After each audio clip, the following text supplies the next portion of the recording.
ذرا تصور کریں ایک ایسے دور کا جہاں کم سن بچیوں کو مطالعہ کرنے، میرا مطلب ہے لائبریری سے کتابیں لے کر پڑھنے کے باقاعدہ پیسے ملتے ہوں۔ جی، اور اسکول کے نصاب میں جدید سائنس بھی پڑھائی جا رہی ہو اور ساتھ ہی ساتھ اچار بنانا بھی سکھایا جا رہا ہو۔ بالکل، اور آج کے اس تفصیلی جائزے میں ہم ریاست بھوپال کے اسی حیرت انگیز اور تاریخی تعلیمی ماڈل کی گہرائی میں جا رہے ہیں۔ اور یہ کوئی عام ماڈل نہیں تھا۔ جی نہیں، بالکل نہیں۔ ہمارے پاس جو ماخذ موجود ہے وہ ڈاکٹر سید اشفاق علی کی مشہور انگریزی کتاب ہے اکانومک ڈیولپمنٹ آف بھوپال، صحیح۔ اور اس کتاب میں شامل قوی دسنوی صاحب کا 1976 کا ایک نہایت جامع مضمون ہے جو ہمیں بتاتا ہے کہ یہ ریاست علم اور عمل کے میدان میں کس قدر آگے تھی۔ اور اس مضمون کی خاص بات دیکھیں، خاص بات یہ ہے کہ یہ محض اسکولوں کے قیام کی کوئی خشک سی فہرست نہیں ہے۔ جی ہاں، یہ ہمیں ایک مکمل سماجی اور معاشی سوچ کا خاکہ دیتا ہے۔ اس وقت بھوپال کی قیادت نے، یعنی ان کی حیرت انگیز سیاسی بصیرت نے، یہ سمجھ لیا تھا کہ غربا کی فلاح و بہبود کا سیدھا راستہ ان کی تعلیمی ترقی سے ہو کر گزرتا ہے۔ بالکل یہی وجہ تھی کہ اس ریاست کے دروازے اہل علم کے لیے ہمیشہ کھلے رہتے تھے۔ جلیل القدر ادیب ہوں یا نامور شعراء، سبھی اس ریاست کی مہمان نوازی اور علم پروری کے معترف تھے۔ تو ہمارا آج کا مشن بھی بالکل یہی ہے کہ ہم اس بات کا کھوج لگائیں کہ بھوپال کے حکمرانوں، خاص طور پر وہاں کی عظیم دور اندیش بیگمات نے ایک ایسا کثیر اللسانی اور عملی نظام تعلیم کیسے وضع کیا جو اپنے وقت سے صدیوں آگے کا معلوم ہوتا ہے۔ اور یہ بھی کہ ہم اس سے کیا سیکھ سکتے ہیں۔ بالکل، آج کے اس تیز رفتار دور میں تیزی سے علم حاصل کرنے کے خواہش مند افراد اس تاریخی ماڈل سے کیا فائدہ اٹھا سکتے ہیں۔ ٹھیک ہے، آئیے اس کا تفصیلی جائزہ لیتے ہیں اور اس خاموش تعلیمی انقلاب کی شروعات پر نظر ڈالتے ہیں۔ اس جائزے کی شروعات کے لیے ہمیں ذرا 19ویں صدی کے وسط کے حالات کا تصور کرنا ہوگا۔ جی، اس وقت برِ صغیر میں بہت سی تبدیلیاں آ رہی تھیں۔ روایتی طور پر تعلیم کو عموماً امراء اور اشرافیہ کے طبقات تک محدود سمجھا جاتا تھا، ایک مخصوص طبقے تک۔ صحیح، لیکن جب نواب سکندر جہاں بیگم نے عنان حکومت سنبھالی تو انہوں نے اس سوچ کو یکسر بدل دیا۔ ان کی حکمت عملی کا پہلا قدم ہی بہت فیصلہ کن اور جرأت مندانہ تھا۔ میں نے ماخوذ میں پڑھا کہ سیہور میں ایک چھوٹا سا مدرسہ موجود تھا جسے پچھلے دور حکومت میں ریاستی خزانے سے سالانہ صرف 800 روپے ملا کرتے تھے۔ جی، صرف 800 روپے۔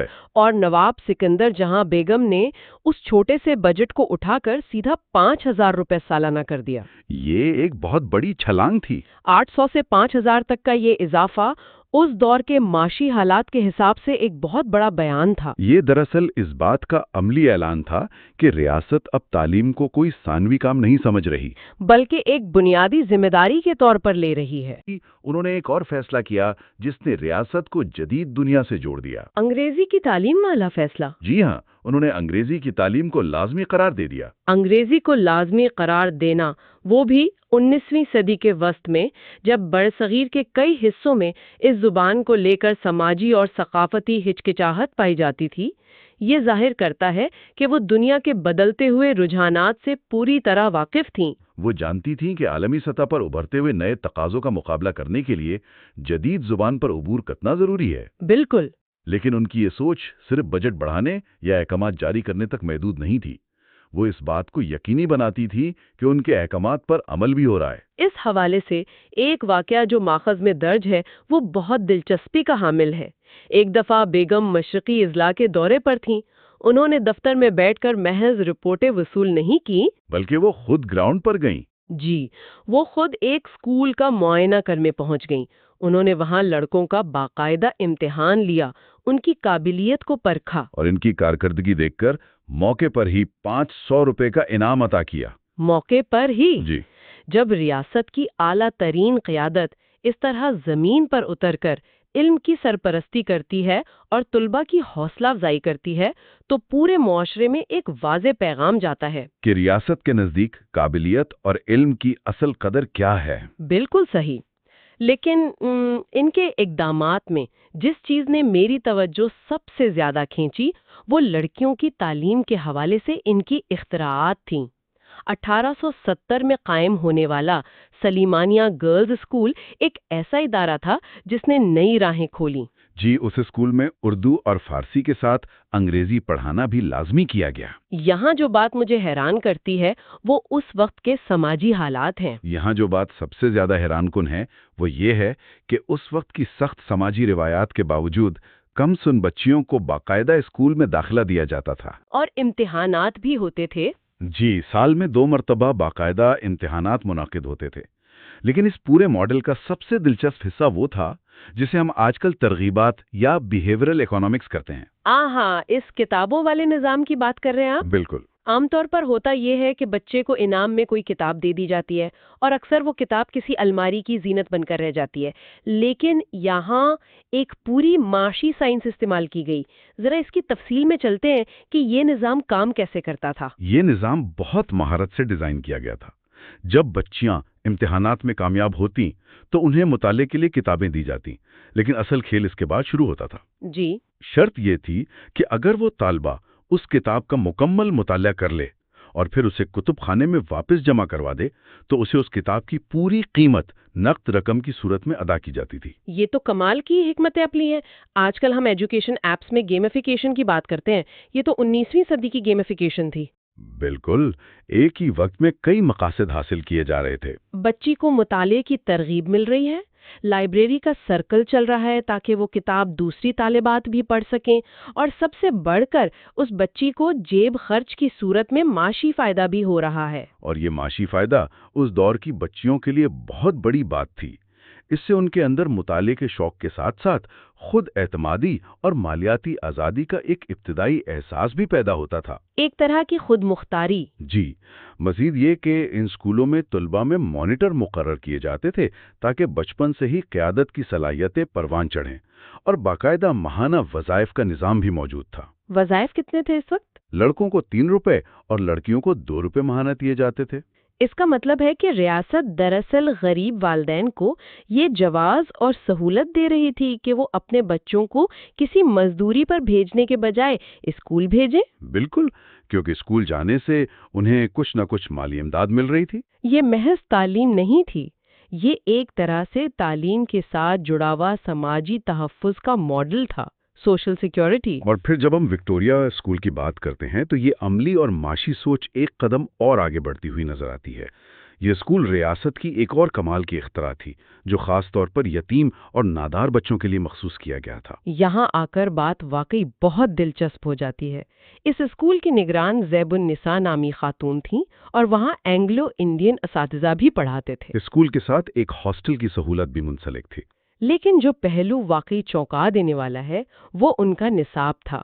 وہاں بچوں کو صرف کتابی علم نہیں دیا جاتا تھا بلکہ کشیدہ کاری، کپڑا بننا اور یہاں تک کہ اچار سازی کو باقاعدہ نصاب کا لازمی حصہ بنایا گیا تھا۔ آج کے دور میں ہم ووکیشنل ٹریننگ یا پیشہ ورانہ تعلیم کی اہمیت پر بہت زور دیتے ہیں۔ 19ویں صدی کے بھوپال میں یہ اس کی ایک بہترین اور عملی شکل تھی۔ صحیح۔ ریاست یہ بات گہرائی سے سمجھتی تھی کہ ایک یتیم یا نادار بچے کو، جسے معاشرے میں معاشی طور پر پیچھے رہ جانے کا سب سے زیادہ خطرہ ہوتا ہے، محض پڑھنا لکھنا سکھا دینا کافی نہیں ہے۔ اس کے پاس کوئی ہنر بھی ہونا چاہیے۔ جی، جب وہ بچہ اسکول سے نکلے تو اس کے ہاتھ میں ایک ایسا ہنر ہونا چاہیے جس کی مقامی بازار میں مانگ ہو۔ اور اچار بنانا، کشیدہ کاری کرنا یا کپڑا بننا، یہ سب اس وقت کی مقامی معیشت اور گھریلو صنعت کے انتہائی اہم جز تھے۔ بالکل۔ یعنی انہوں نے تعلیم کو براہ راست مقامی روزگار اور معیشت سے جوڑ دیا تھا۔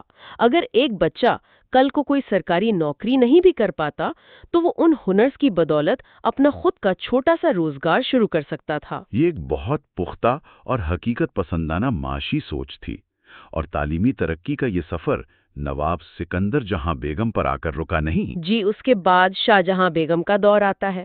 بالکل۔ 19ویں صدی کے اواخر میں جب شاہ جہاں بیگم حکمران بنی تو ہمیں تعلیمی اداروں کا ایک زبردست پھیلاؤ نظر آتا ہے۔ سلطانیہ اسکول اس دور کی ایک بہترین مثال ہے جہاں کثیر اللسانی تعلیم پر بہت زور دیا گیا۔ سلطانیہ اسکول کا انتظام واقعی حیران کن ہے۔ ذرا تصور کریں، ایک ہی مدرسے کے اندر، ایک ہی چھت کے نیچے عربی، اردو، ہندی اور انگریزی کی الگ الگ کلاسیں ہو رہی تھیں، آج کے دور میں بھی کسی اسکول کے لیے 2 زبانوں کا نصاب سنبھالنا ایک چیلنج ہوتا ہے، اور وہاں 4 مختلف زبانوں اور ثقافتوں کو ایک ساتھ لے کر چلا جا رہا تھا۔ اور یہی ان کے تعلیمی ماڈل کی طاقت تھی۔ وہ ایک ایسا مربوط معاشرہ تشکیل دے رہے تھے جہاں مختلف زبانیں بولنے والے طلبہ ایک ساتھ علم حاصل کریں۔ ہم آہنگی پیدا ہو رہی تھی۔ جی، اس کے ساتھ ایک شاندار کتب خانہ بھی منسلک تھا۔ سلطانیہ اسکول نے اتنی تیزی سے ترقی کی کہ اسے ہائی اسکول کا درجہ مل گیا اور پھر 1892 میں اسے باقاعدہ کلکتہ یونیورسٹی سے منسلک کر دیا گیا۔ کلکتہ یونیورسٹی کے ساتھ الحاق کوئی معمولی بات نہیں تھی۔ بھوپال اور کلکتہ کے درمیانی فاصلے کو اگر ہم ذہن میں رکھیں تو یہ اس بات کا بہت بڑا ثبوت ہے کہ سلطانیہ اسکول کے تعلیمی معیار کو اس وقت برصغیر کی ایک انتہائی معتبر جامعہ تسلیم کر رہی تھی۔ اس کے علاوہ یتیموں کی دیکھ بھال کے لیے بلقیسیہ اسکول اور فنی تعلیم کو مزید فروغ دینے کے لیے پرنس آف ویلز اسکول قائم کیے گئے۔ لڑکیوں کے لیے بھی ایک جداگانہ مدرسہ قائم ہوا۔ جی، لیکن شاہ جہاں بیگم کی علم پروری کی ایک اور بڑی مثال وہ واقعہ ہے جب مولوی جمال الدین کے قائم کردہ ایک نجی عربی مدرسے کو شدید مالی بحران کا سامنا کرنا پڑا۔ ہاں، ماخذ میں بتایا گیا ہے کہ جب وہ نجی مدرسہ فنڈز کی کمی کے باعث بند ہونے کے قریب تھا تو ریاستی خزانے سے اسے فوری امداد فراہم کی گئی تاکہ وہ چلتا رہے۔ بالکل۔ اس سے یہ گہرا سبق ملتا ہے کہ ریاست کو صرف اپنے نام سے بنے اداروں سے غرض نہیں تھی، بلکہ معاشرے میں جہاں کہیں بھی علم کی شمع روشن تھی، ریاست اسے بجھنے نہیں دینا چاہتی تھی۔ یہ ایک بہت بڑی وسیع النظری تھی، اور یہی وسیع النظری 20ویں صدی کے آغاز میں سلطان جہاں بیگم کے دور میں ایک نئی اور جدید بلندی پر پہنچی۔ انہوں نے 1903 میں الیگزینڈر نوبل اسکول قائم کیا۔ بالکل، یہ ادارہ اپنی نوعیت کا ایک انوکھا تجربہ تھا جو الہ آباد یونیورسٹی سے منسلک تھا۔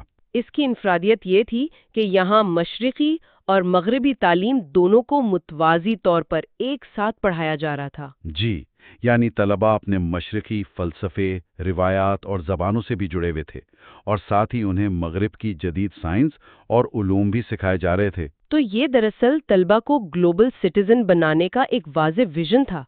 آپ اپنے بچوں کو اپنی ثقافتی جڑوں سے کاٹے بغیر عالمی دنیا کا مقابلہ کرنے کے لیے تیار کر رہے ہیں۔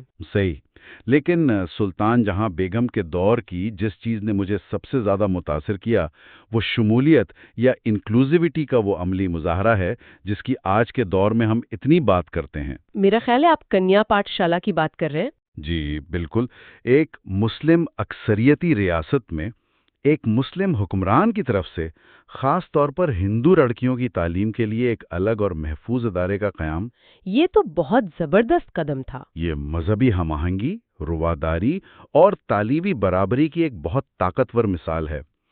اس دور میں جب برصغیر میں بہت سی سماجی اور مذہبی تقسیم موجود تھی، بھوپال کی ریاست تعلیم کے ذریعے معاشرے کے تمام طبقات کو ساتھ لے کر چل رہی تھی۔ شمولیت کے ساتھ ساتھ اسپیشلائزیشن کی طرف بھی قدم بڑھایا گیا۔ ریاست کا پہلا طبی تعلیمی ادارہ آصفیہ اسکول بھی اسی عہدے میں قائم ہوا۔ جی، یعنی وہ چھوٹا سا مدرسہ جہاں سے کہانی شروع ہوئی تھی، اب وہ باقاعدہ طبی تعلیم، اعلیٰ فنی ہنر اور یونیورسٹی کی سطح کے اداروں تک پہنچ چکا تھا۔ اور پھر جب ہم جدید دور کے آغاز کی طرف آتے ہیں، یعنی نواب حمید اللہ خان کا عہد جو 1926 سے شروع ہوتا ہے، تو ہم دیکھتے ہیں کہ یہ سارا تعلیمی ڈھانچہ مکمل طور پر ادارہ جاتی شکل اختیار کر لیتا ہے۔ انسٹیٹیوشنلائز ہو جاتا ہے۔ بالکل، باقاعدہ ڈائریکٹر آف ایجوکیشن کا عہدہ تخلیق کیا گیا اور مسٹر نیومن کی تعیناتی ہوئی۔ مسٹر نیومن نے ماڈل اسکول کی بنیاد رکھی۔ اب ایسا لگ رہا تھا کہ روایتی حکمرانی سے ہٹ کر ایک باقاعدہ اور جدید بیوروکریسی تعلیم کے محکمے کو چلا رہی ہے۔ صحیح۔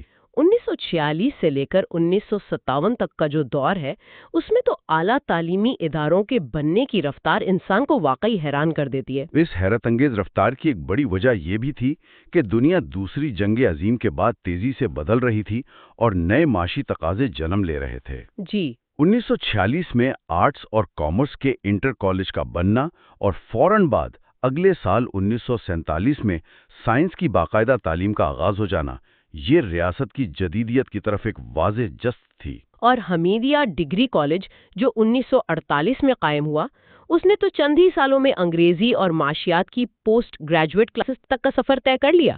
بالکل۔ اور پھر ہم دیکھتے ہیں کہ پولی ٹیکنک، انجینئرنگ کالج اور اعلیٰ تعلیم کے لیے مہارانی لکشمی بائی کالج جیسے ادارے سامنے آتے ہیں۔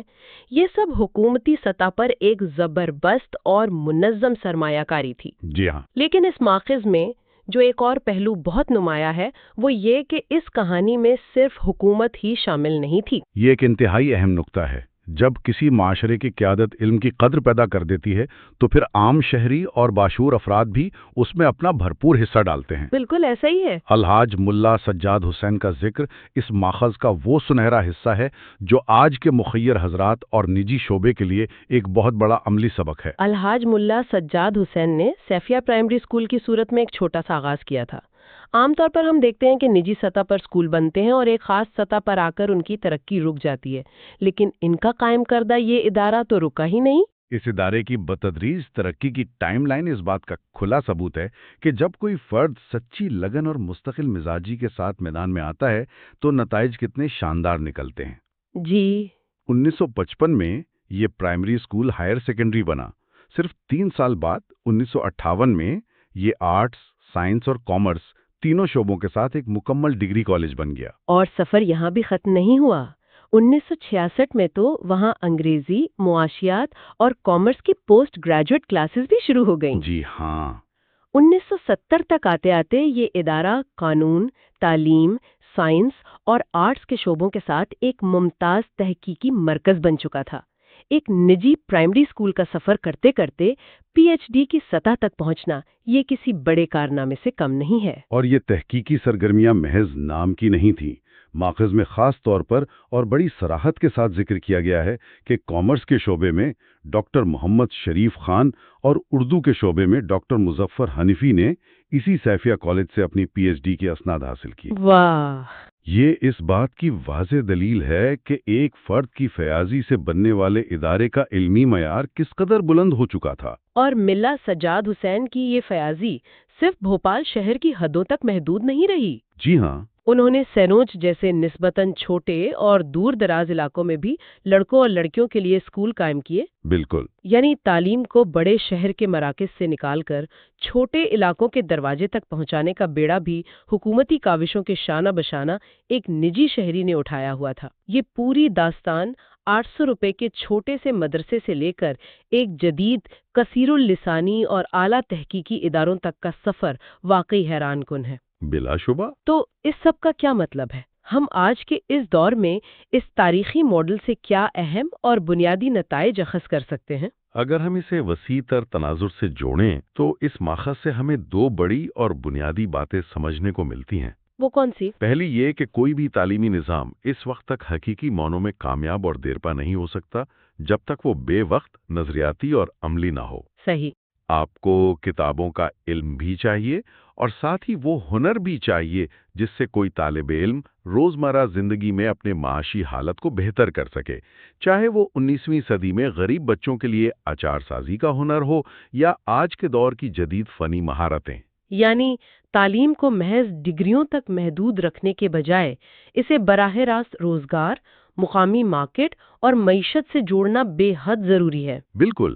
اور دوسری اہم بات یہ ہے کہ ریاست اور معاشرے کو مل کر غریب طلباء کی معاشی رکاوٹوں کو دور کرنا ہوگا۔ جی۔ محض عمارتیں کھڑی کر دینا کافی نہیں ہوتا۔ باقاعدہ وظائف کا اجرا یا بچیوں کو کتابیں پڑھنے پر مالی انعام دینے جیسے انوکھے طریقے، یہ دراصل وہ ترغیبات تھیں جنہوں نے معاشرے کے اس نچلے اور پسماندہ طبقے کو اسکولوں کی طرف کھینچا، جو شاید معاشی مجبوریوں کی وجہ سے کبھی تعلیم کے بارے میں سوچ بھی نہیں سکتا تھا۔ اس سے یہ ثابت ہوتا ہے کہ رسائی یعنی ایکسس ہی سب کچھ ہے۔ جب آپ علم کے دروازے سب کے لیے کھول دیتے ہیں اور ان کو اس دروازے تک پہنچنے میں عملی مدد فراہم کرتے ہیں تو ایک خاموش اور مثبت انقلاب جنم لیتا ہے۔ بہت خوبصورت بات کہی آپ نے۔